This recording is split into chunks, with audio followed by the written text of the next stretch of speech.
Story studio hub like subscribe and bell icon को press करें।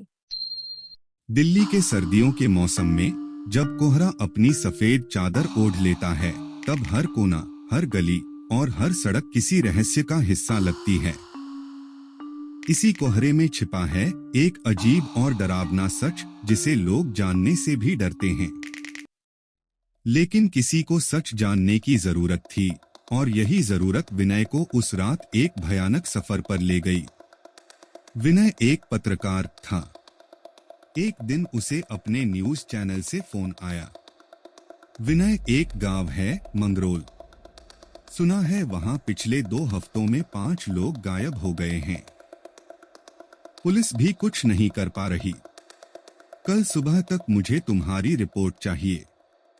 विनय जानता था कि यह मौका उसके करियर को बना सकता है। उसने बिना देर किए कैमरा और रिकॉर्डर उठाया और दिल्ली से मंगरोल के लिए निकल पड़ा। मंगरोल गांव में घुसते ही विनय को महसूस हुआ कि यहाँ कुछ अलग है। चारों तरफ सन्नाटा था। कोहरा इतना घना था कि उसे रास्ता तक साफ नहीं दिख रहा था। गांव के लोग अजीब से डरे हुए लग रहे थे। विनय ने गांव के एक बूढ़े से बात करने की कोशिश की।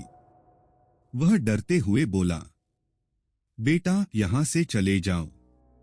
ये गांव अब भूतों का ठिकाना बन गया है।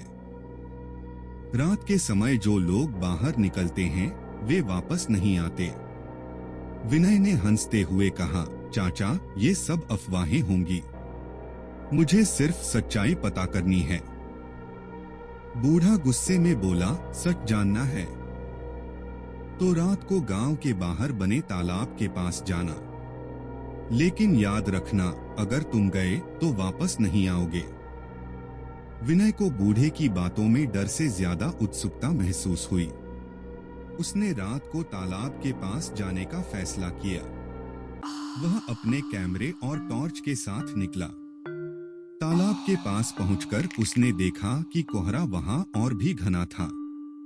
अजीब सी ठंडक उसकी हड्डियों तक पहुंच रही थी।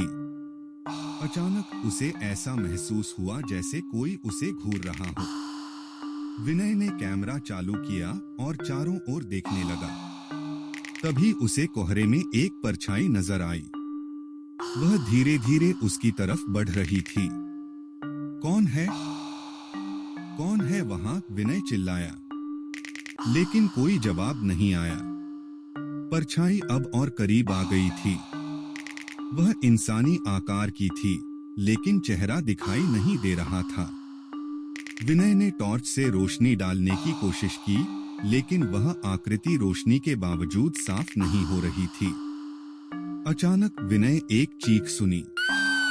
यह चीख तालाब के अंदर से आ रही थी। उसने झुककर तालाब में झांका।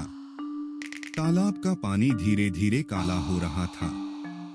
और तभी तालाब के पानी से एक हाथ निकला और विनय की टांग पकड़ ली। वह लड़खड़ाकर गिर पड़ा। परछाई अब पूरी तरह से उसके सामने थी। वह आकृति एक महिला की थी। उसके लंबे बाल चेहरे पर बिखरे हुए थे। उसकी आंखें बिल्कुल सफेद थीं और वह विनय को घूर रही थी। तुम सबने मेरा घर बर्बाद किया, अब मैं तुम्हारी रूहें ले जाऊंगी, उसने एक ठंडी आवाज में कहा।